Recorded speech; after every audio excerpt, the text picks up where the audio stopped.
प्रतिदिनं प्रणमामि जिनेश्वरं। जय जय जय जयकार प्रमेष्ठे, जय जय जय जयकार, जय जय जय जयकार प्रमेष्ठे, जय जय जयकार। जय भव भंजन हार प्रमेष्ठे, जय जय जय जयकार। जय सब संकट चूरण करता, जय सब आशा पूर्ण करता, जय जग मंगला चार प्रमेष्ठि, जय जय जय जयकार प्रमेष्ठि, जय जय जय जयकार। सर्वज्ञ सर्वदर्शी चरम तीर्थंकर अहिंसा के अवतार विश्व वंदनीय शासनपति श्रवण भगवान वर्धमान महावीर के पावन चरणों में कोटि कोटि वंदन। हृदय की अनंत अनंत आस्था के केंद्र, संयम धन के दाता, संसार सागर से तिरने का सन्मार्ग बताने वाले पूज्य गुरु भगवान श्रवण सूर्य दिव्य विभूति 1008 श्री मरुधर केसरी मिश्री मल जी महाराज साहब के पावन चरणों में कोटि कोटि वंदन। अहिंसा दिवाकर लोकमान्य संत शेरे राजस्थान वरिष्ठ प्रवर्तक पूज्य गुरुदेव श्री रूपचंद जी महाराज साहब के पावन चरणों में कोटि कोटि वंदन। मरुद्रा भूषण संत शिरोमणि पूज्य प्रवर्तक गुरुदेव श्री सुकन मुनि जी महाराज साहब के पावन चरणों में कोटि कोटि वंदन। साधना की प्रतिमूर्ति सद्गुणों की उपासिका सरल मना शांत दांत गंभीरा गुरुवरिया माँ सती श्री सज्जन कंवर जी महाराज साहब के पावन चरणों में कोटि कोटि वंदन। धर्म प्रेमी बंधुओं, शीलवती माताएं बहनों, आपने सुना था श्रीपाल चारित्र के माध्यम से कि श्रीपाल जी के पुण्य का जबरदस्त उदय हुआ है और जहाँ पर भी जाते हैं उनके आनंद और मंगल हो रहा है और श्रीपाल जी को पग पग पर सफलता मिलती है, क्योंकि एक तो नवपद के ऊपर पूरी श्रद्धा, नवपद पर क्या है, पूरी श्रद्धा है, धर्म के प्रति पूरी श्रद्धा है और उन्होंने जिस मंत्र को सिद्ध कर लिया है, जब भी किसी प्रकार की कोई कठिनाई हो तो देव हाजिर होता है। क्या होता है? हाँ, हमारे भी मन में लड्डू फूटते होंगे कि हम भी कभी किसी को याद करें ना कोई देवता हाजिर हो जाए। कोई देवता क्या, पुनवानी में इतनी कसर के 10 बार बुलावे तो बेटो ही करने आवे को नहीं, 10 बार बुलावे तो बेटो भी पास में नहीं आवे और देवता ने अब मन में तो आई जाए, इनारे देवता आई जाता, अबे क्यों नहीं आवे, अबे क्यों नहीं आवे, न कारण एक ही है, मोह है, आसक्ति है और धर्म के प्रति श्रद्धा नहीं है। धर्म के प्रति क्या नहीं है? श्रद्धा। ये धर्म के प्रति श्रद्धा का फल है कि श्रीपाल जी थोड़ी सी चिंता करें ने देव हाजिर होता और ऐसा हार दिया बिना मांगे करामात वाला कि इच्छित रूप पलट सकता है और दूसरी बात ऐसा यानी कला सीख सकता है और मन चाहे जहाँ स्थान पर पलक झपकते ही जा सकता है। और श्रीपाल जी को तो घर छोड़ते ही विद्याधर ने 2 विद्याएं दी थी, याद है आपको? रूप फेरवारी और जल तिरवारी, जल तैरने की। श्रीपाल जी को पानी में धक्का दिया धवल सेठ ने, लेकिन एक नवकार मंत्र ही बहुत है, विद्याधर की विद्या याद करने की जरूरत नहीं पड़ी। तो धर्म के प्रति इतनी श्रद्धा थी, इसलिए वो जहाँ भी जाते हैं काम क्या हो जाते हैं? पूरे। ओम श्री चिंताम काश शारदा सद्गुरु सुखरास कृपा कर पूरो मन आश नवल नव पद महिमा गाओ सरस और सुंदर पद चाओ जप नित जप रे मेरी जान जप नित जप रे जाप जप नव पद जयकारी अयं बिल तपले वो दारी जप नित जप रे मेरी जान जप नित जप रे। धर्म के प्रताप से, श्रद्धा के प्रताप से और नवपद जी के प्रताप से श्रीपाल जी कैसी भी कला, कैसी भी यानी जहाँ पर कठिनाई हो, सब कठिनाइयाँ क्या हो जाती हैं, संपूर्ण हो जाती हैं। तो एक जगह नहीं कई जगह पर सफलता मिली है, मिल रही है। अब वो वहाँ पर आए हैं जहाँ पर एक ब्राह्मण ने कहा था कि 4 आसन के बीच में बैठी हुई पूतली जिसकी तरफ इशारा करेगी कन्या उसी के गले में वरमाला डालेगी। और यह कार्य होगा आषाढ़ वद बीज, आषाढ़ वद बीज के दिन होने वाला है। तो वहाँ पर भी श्रीपाल जी पहुँच जाते हैं कंचनपुर नगर के अंदर और वहाँ के राजा वज्रसेन की बेटी के साथ में शादी करने के लिए जिनके रूप की चर्चा बहुत लोग कर रहे थे और वहाँ भी गए। एक तो वो रूप सुंदरी है, क्या नाम है, रूप सुंदरी, और रूप भी बहुत हैं। और श्रीपाल जी वहाँ पर गए पूरे एक नंबर के कुरूप बन करके। कैसे गए, कुरूप बन करके गए और शरीर कुबड़ा बनाकर गए। लोग हंसने लगे और पूछने लगे क्यों आए हो ऐसे, यहाँ पर क्यों आए हो, बात बताओ, और किसके हो अंगजात, किसके अंगजात हो और आपकी जात क्या है। तो उन्होंने कहा जिन हित आए आप उन्हीं हित समझ लो, जिसके लिए आप आए उसके लिए मुझे समझ लो। और रही जाति की क्या बात, यहाँ पर ये थोड़ी कहा कि इन जाति के आएंगे उनके लिए यहाँ पर स्थान है, कोई भी आओ। तो उन्होंने कहा इसका मतलब शादी करने का इरादा है, तो आपको कोई किसी बात की शंका है क्या, और आप यूँ समझ रहे हैं कि मैं शादी नहीं कर सकता हूँ, क्या मैं योग्य नहीं हूँ। उन्होंने कहा वाह भाई, आपसे ज्यादा योग्य कौन हो सकता है। हसिया हसिया रे सब भूप आया बल पावना रे ए तो परणे सी अब खास ले वो सब वरना। सब राजा हंसने लगे और कहने लगे भले ही पावना पधारे, भले ही पावना पधारे। और किसी ने कहा ये परणे सीखा, यही शादी करेगा, हम तो बैठे बैठे देखेंगे, हम तो क्या करेंगे, बैठे बैठे देखेंगे, शादी तो इसकी होगी। और कहा भाई इतना रूप रूपाड़ा है कहीं नजर नहीं लग जाए, वारना तो उतारो। बनड़ा जब जोरदार सज जाता है तो बहनें क्या उतारती हैं, वारना, किस लिए, हाँ नजर नहीं लग जाए। बींद राजा इतना फूट रहा है इनके नजर नहीं लग जाए, इसलिए वारना उतारो। और किसी ने कहा इसड़ो बेटो कुण मां जायो, वो तो रूप रूपाड़ो पाए। अरे भाई ऐसी माँ को धन्य है जिसने ऐसे पुत्र को क्या दिया, जन्म, कैसा रूप है। किसी ने कहा वाह वाह भाग्य योग से आयो, आपके हमारे भाग्य हैं कि वो यहाँ पर आए हैं। और किसी ने कहा इनके मुख पर तो नूर की वर्षा हो रही है, किसकी, हाँ। ये देख के श्रीपाल जी ने देखा पूरी सभा हंस रही है, कोई भी व्यक्ति गंभीर नहीं बैठा है, सबके चेहरे खिले हुए हैं। तो श्रीपाल जी ने कहा क्यों थे आडा डोडा बोलो थोड़ी बात हिया में तो लो मार नव पद जीरो ओलो मखोलो मत करो रे भाया योग सो आवना रे।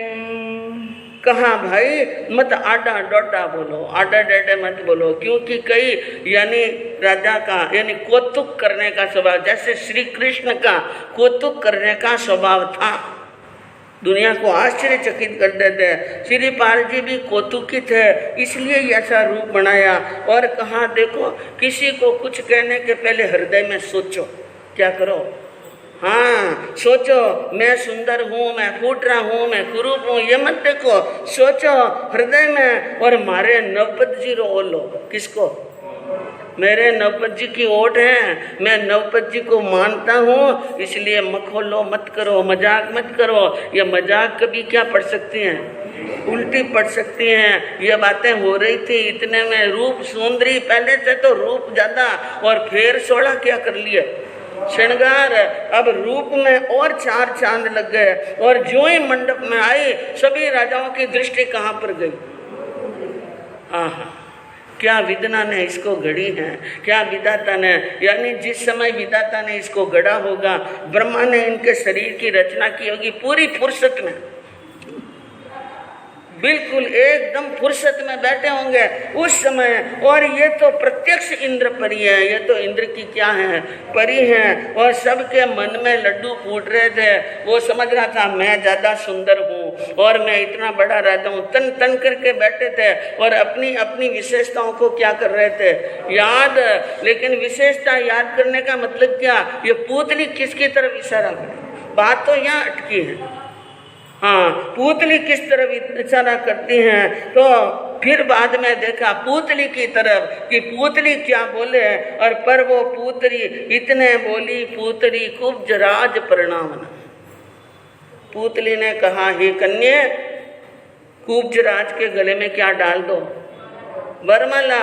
और कन्या रूप सुंदरी गई, उनको श्रीपाल जी का एक असली रूप दिखा और एक कुरूप। लेकिन पूतली ने कहा, इसलिए वरमाला किसके डाल दी, उनके गले में डाल दी। और बड़े बड़े सुंदर सुंदर राजा राजकुमार, बड़े बड़े ऐश्वर्य संपन्न बैठे बैठे देख रहे थे। सबकी आंखें लाल घोड़े की तरह हो गई और भुजाएं फड़कने लगी कि ऐसे काले कलूटे के गले में क्या डाल दी। हाँ, कन्या वरमाला पहनाई, राजा राणा गए रिसाई। पागल से है क्या बाई, माला मोतियन मायस गले, शोभा नहीं पावना। कन्या ने वरमाला पहनाई और राजा सभी गुस्से में आ गए, बड़े बड़े राजा, और कहने लगे, ये बाली, ये जो बाई यानी कन्या है, ये ऊपर से सुंदर है लेकिन ये पागल है। ये क्या है, पागल हैं, इनको आंखों से दिखता नहीं है। ऐसे काले कलूटे के गले में वरमाला डाली और माला मोतियों की हंस के गले में शोभा देती है, कौवे के गले में नहीं। तो उन्होंने कहा, खाली खड़े खड़े बातें क्या कर रहे हो, उठो वरमाला लो छीनी, वरमाला छीन लो। और राजा ने भी देखा मेरी बेटी बड़ा अनर्थ कर रही है। राजा ने फौज को क्या दे दिया, हुक्म कि चारों तरफ से घेर लो इस कुबड़े को, इसको आगे मत जाने देना, चढ़ाई कर लो इसके ऊपर, कहीं ये भाग नहीं जाए। इसलिए हल्ला करते हुए सामने आए और कुबड़ जी खड़े हुए और मूछा पर लगाया ताव। क्या लगाया, हाँ, दे मूछा पर बाण बाण कुंवर कुबड़ बरसाया, और उठा शब्द घरनाट और बाट बरनाट दिखाया। भाग गया बट भूप और जो चढ़कर आया, पेक पराक्रम चुस्त सुस्त हो सब शर्माया। तब कूद बड़ो कहे रे वाकड़ो, मरणो थाने है सिरे, किन ऊबा पगाज कुबड़ो सुंदर नारी ने बरे। वो सामने आए, उनके साथ में उन्होंने धनुष उठाया, बाण उठाया और फिर धनुष का टंकार किया और बाण की टंकार किया। भाग गया भटभूप, राजा के जो सैनिक आए थे सब भाग गए, और जो चढ़कर आए वो भी पेक पराक्रम, उनका पराक्रम देखकर सब सुस्त हो गए। कुबड़ा ने कहा, तुम सभी को जो अपनी भुजाओं के बल पर राज चलाते हैं, ढाकने में नाक डुबोकर मर जाना चाहिए, और तुम्हें चुल्लू पर पानी में डूबकर मर जाना चाहिए। तुम सबके देखते देखते एक कुबड़ा क्या करेगा, शादी करेगा। अब बंधुओं, राजा सभी हार गए, सैनिक सभी हार गए, और कन्या के पिता ने विचार किया, यह मामूली व्यक्ति तो हाँ, इसलिए वो सामने आए और उन्होंने कहा, मैं जानता हूँ यानी कि आप मामूली व्यक्ति तो कृपा करो और अपना असली रूप क्या करो, असली रूप प्रकट करो। श्रीपाल जी ने अपना असली रूप प्रकट किया और प्रकट करने के बाद में श्रीपाल जी के साथ में रूप सुंदरी के बड़े ठाट बाट के साथ में क्या हो गई, शादी हो गई। और वहाँ भी अपने पुण्य के फल को भोग रहे हैं और दुख और चिंता नाम की अब कोई चीज नहीं रही। एक दिन एक विप्र यानी एक ब्राह्मण देवता आए और उन्होंने कहा कि महाराज इस धरा पर एक दलपतपुर नाम का नगर है और उन नगर के अंदर धरापाल नाम का राजा राज्य करता है, जिनके 500 रानियां हैं महलों में। कितनी? 500, जिसमें मुख्य पटरानी है गुणमाला। उनके एक बेटे हैं जिनका नाम है श्रृंगार सुंदरी। क्या नाम है? श्रृंगार सुंदरी, जो स्यादवाद को पढ़ी हुई है। स्यादवाद यानी जैन धर्म के जानकार हैं। उसने प्रतिज्ञा की है कि जो मेरी समस्याओं को पूर्ण करेगा उसके साथ में क्या करेंगे, शादी। उनके 5 सखियां हैं। श्रृंगार सुंदरी के सखियां कितनी? 5, पंडिता, विचक्षणा, प्रगुणा, निगुणा और दक्षा। ये 5 हैं। वो 5 ही सखियां ने और श्रृंगार सुंदरी ने एक साथ में प्रतिज्ञा की, हम 6 की समस्या जो पूरी करेगा उसके साथ में हम 6 क्या करेंगे। क्योंकि इतनी दोस्ती है दोनों सखियों की, 5 की, कि वे एक ही पति की पत्नियां बननी चाहती हैं, एक बात। और दूसरी बात, जिंदगी में बिछड़ना नहीं चाहती हैं, इसलिए प्रतिज्ञा की है। और दलपतपुर के राजा ने, धरापाल ने वहाँ पर स्वयंवर रचाया है और वहाँ पर वे कन्याएं आकर के अपनी समस्याएं रखती हैं। उनकी समस्या पूरी करने के लिए कई विद्वान आए। यहाँ पर क्या धनुष बाण नहीं उठाने, दिमाग का युद्ध है। किसका युद्ध है? बुद्धि का युद्ध है। और वहाँ पर बहुत आए लेकिन किसी से बात जमती नहीं है। तो श्रीपाल जी को कहा, मैं चाहता हूं कि आप भी उस स्वयंवर में पधारें। श्रीपाल जी पधार गए दलपत राय नगर के अंदर और धरापाल के स्वयंवर के अंदर, जहाँ पर बहुत सारे बड़े बड़े पंडित पुरुष राजा और बड़े बड़े विद्वान बैठे थे। और वहाँ पर सखियाँ आई और रूप सुंदरी भी आई। रूप सुंदरी भी बैठी हैं और उनकी 5 सखियां भी बैठी हैं। पहली सखी बोली, पंडिता मन वांछित फल होई। क्या हो? ये समस्या पूर्ण करो। क्योंकि वह अपनी कविता का 4 चरण होता है, एक चरण बोलती हैं। क्या बोलती हैं? एक चरण। अब कोई विद्वान उनके मापिक यानी अपेक्षित, जैसे अभी आपने सुना कि भगवान तीर्थंकर वाणी फरमाते हैं अपेक्षित, जहाँ जिस चीज की जरूरत हो वही चीज, वही वर्ड, वही शब्द काम में लेते हैं। तो यहाँ पर भी अपेक्षित एक पद दिया है, उन पद की पूर्ति करनी है, 3 पद और बनाने। तो कहा मनवांछित फल होई। अब वहाँ पर सभी बैठे राजा महाराजा, वो अपने खूब प्रयास कर रहे हैं, लेकिन भाव बिना कविता बढ़ने वाली, देखो भाव बिना कमाई नहीं होती है और भाव बिना धर्म नहीं होता है। और ये कविता भी कवि के मन में भाव उठे तो कविता बने, नहीं तो कविता बनने वाली नहीं है। श्रीपाल जी ने खड़े होकर कहा, भाई किसी की है हिम्मत तो इन समस्याओं को पूरी करो। कहते ही कर लो, नहीं दूसरों को उपदेश देने वाले आप ही कर लो कि आपकी सबरी आज्ञा है कि हाँ। श्रीपाल जी ने मन में नवपद का याद किया और एक पुतला हाजिर हुआ। क्या हुआ? पुतला। उन्होंने कहा, मुझे क्या उत्तर देने की जरूरत, ये मेरे द्वारा निर्मित किया हुआ ये पुतला समस्या का समाधान करेगा। तो वहाँ पर बैठे राजा लोग विचार करने लगे, जिंदे जागते 3.5 हाथ के हम बैठे हैं, हमारे से तो समस्या की पूर्ति नहीं होती, ये पुतला क्या करेगा, समस्या की पूर्ति करेगा। तो पुतले को आदेश दिया श्रीपाल जी ने, पुतला कन्या की समस्या की क्या करो, पूर्ति करो। उन्होंने कहा, अरिहंत सिद्ध अरु साधु दयामय धर्म करे सोई सजना, धर्म करे सोई। उनके सत्य निरंतर देखो मन वांछित होई। उस उसने कहा, पूतले ने, अरिहंत सिद्ध साधु और दया। जो व्यक्ति अरिहंत को, सिद्ध को और साधु दयामय, साधु को मानता है, अरिहंत को मानता है, सिद्ध को मानता है और दयामय धर्म, 4 शरण है। कितने शरण? अरिहंतों का शरणा, सिद्धों का शरणा, साधुओं का शरणा ने दया धर्म।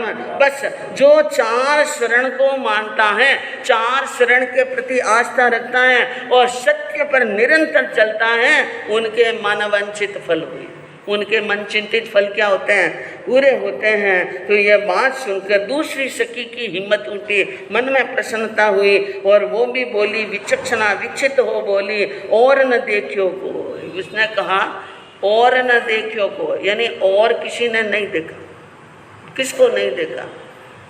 आप अपनी तरफ से समस्या की क्या करो, पूर्ति करो। बोला, पूतला सुन ले बाला, ज्ञानी बिन जग को यश जन, ज्ञानी बिन जग जो। लोग लोग निगोत भाव को और न देखो को। ये समस्या सुनी पूतना बोला कि जगत में ज्ञानी के बिना लोक को, आलोक को और निगोद के भाव को कोई नहीं देख सकता है। ज्ञानी देख सकता है और वो भी पूर्ण ज्ञानी हो। क्या हो? पूर्ण ज्ञानी, जिनको सनातन धर्म के अनुसार ब्रह्म ज्ञानी कह सकते हैं, जैन धर्म के अनुसार केवल ज्ञानी। कौन सा? केवल ज्ञानी। वो लोक को देखता है, आलोक को देखता है, निगोद भाव को देखता है। तो प्रगुणा ने कहा, मेरी समस्या है, कर सफलो अपान, आत्मा को सफल करो। अब उसने कहा, मधुर ध्वनि से कहे पूतला, सत्यशील तपदान।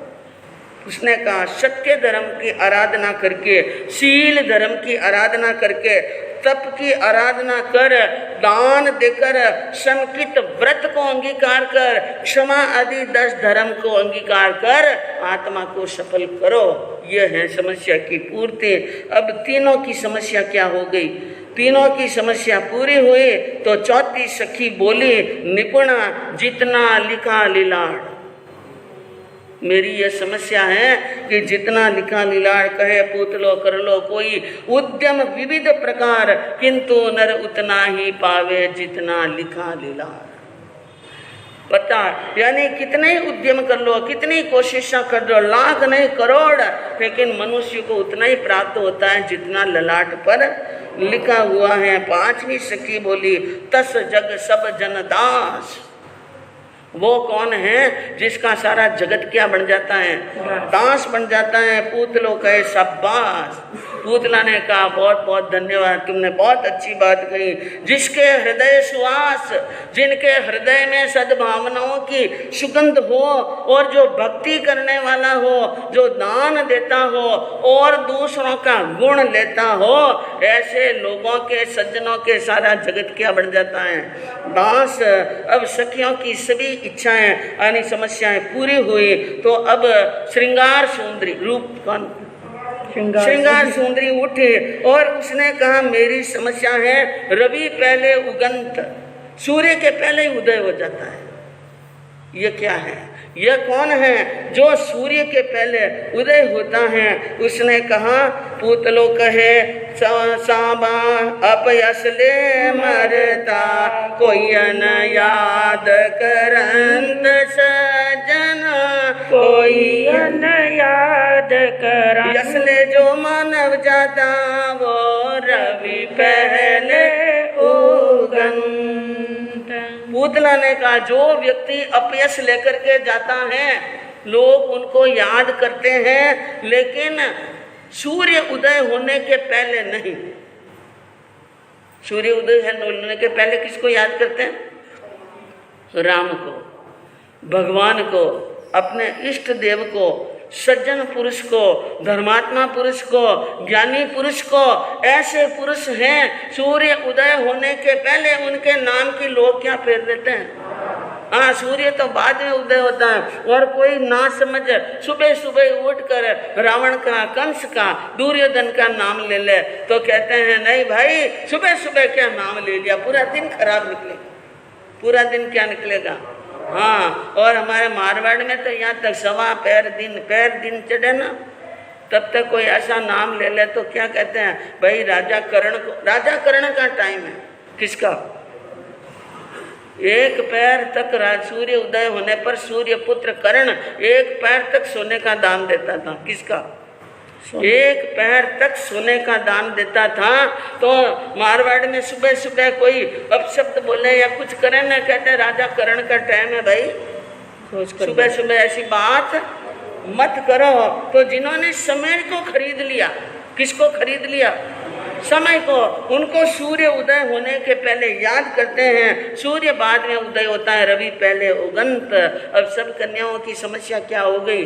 पूर्ण और धरापाल राजा ने उस विलक्षण बुद्धि वाले महाशय के लिए शादी की तैयारियां की और अपनी बेटी और उनकी सखी, उन सबको मिलकर 6वां की शादी क्या हो गई?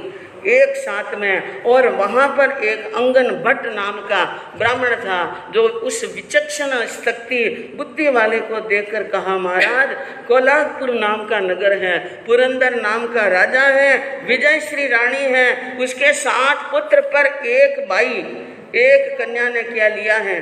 जन्म लिया है। अपनी बेटी को बहुत चाहता है राजा, अत्यधिक चाहते हैं, इसलिए उन्होंने अपनी बेटी की शादी ऐसे योग्य वर्ग के साथ में करना चाहते हैं जिसको राधा वेद साधना आता हो।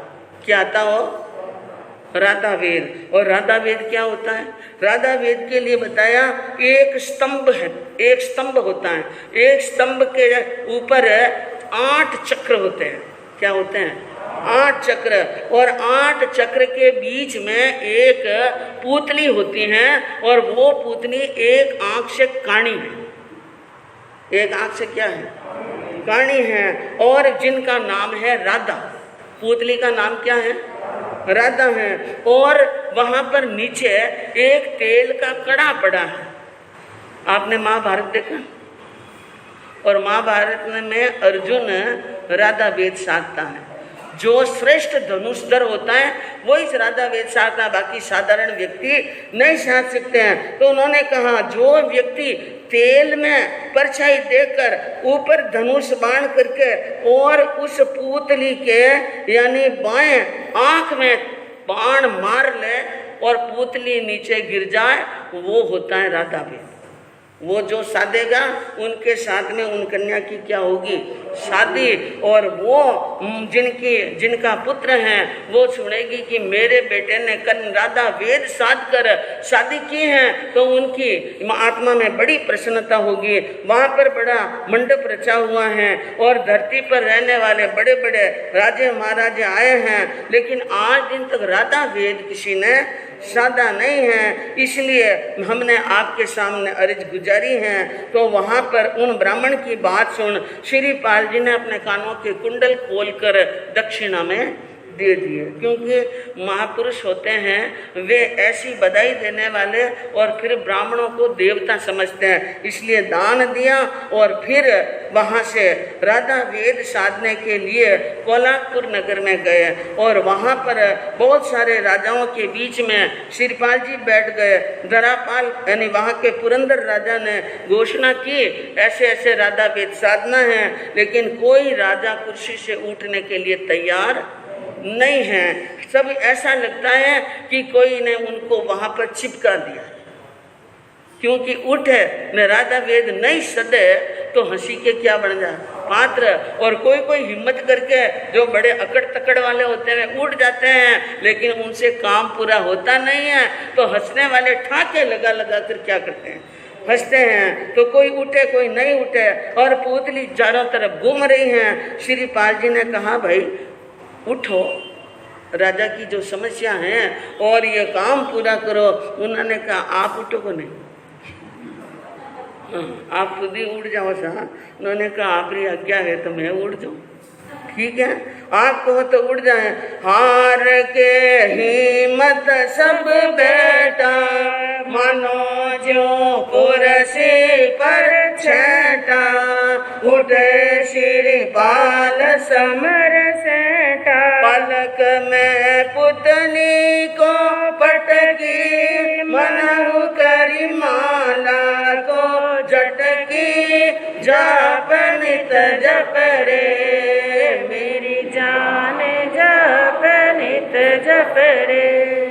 श्रीपाल जी वहां पर सब राजाओं की आज्ञा प्राप्त होने पर उठे और उठकर सबसे पहले अपने इष्ट देव का क्या किया? स्मरण। और आप देखिए इष्ट देव जब कृपावान होते हैं तो असंभव कार्य भी क्या हो जाते हैं? संभव। श्रीपाल जी ने न राधा की तरफ देखा, न आंख की तरफ देखा, न कड़ाव की तरफ देखा, न बाण धनुष। बस बाण धनुष चढ़ाया, नवपंजी का स्मरण किया, आंख मीच कर तीर लगा। पुनवानी जोरदार होता आप क्यों ने आंख मीच ने पग रखे, जटई कहीं मिल जाए। हाँ, आंख मीच ने पग रखे, आंख मीच करके आंख बंद कर करके धनुष चढ़ाया और सीधा उनकी बाईं आंख में लगा और पुतली क्या पड़ गई नीचे। जैसे हाथी अपनी सूंड ऊपर कर माला को तोड़ता है, इसी प्रकार श्रीपाल जी ने उनको नीचे पटक दिया और राजा पुरंदर ने ठाट पाट के साथ में ब्याह कर लिया। खूब आराम से श्रीपाल जी वहाँ पर कोल्हापुर में रह रहे हैं। जहाँ जहाँ शादियाँ हुई वहाँ समाचार भेजे और रानियों को वहाँ पर आने के लिए निमंत्रण दिया। रानियां अपने भाइयों को साथ में लेकर के और एक राजकुमारी जो उनकी रानी बनी वो अपने पियर से खूब सारा दहेज लेकर, अब इतनी रानियों के साथ में शादी हुई और इतने ससुराल से क्या आया? दहेज। और उन सारे दहेज को रानियों को साथ में लेकर और अब श्रीपाल जी वहाँ से रवाना हुए और सीधे पहुँचे थाना नगरी में। कहाँ पहुँचे?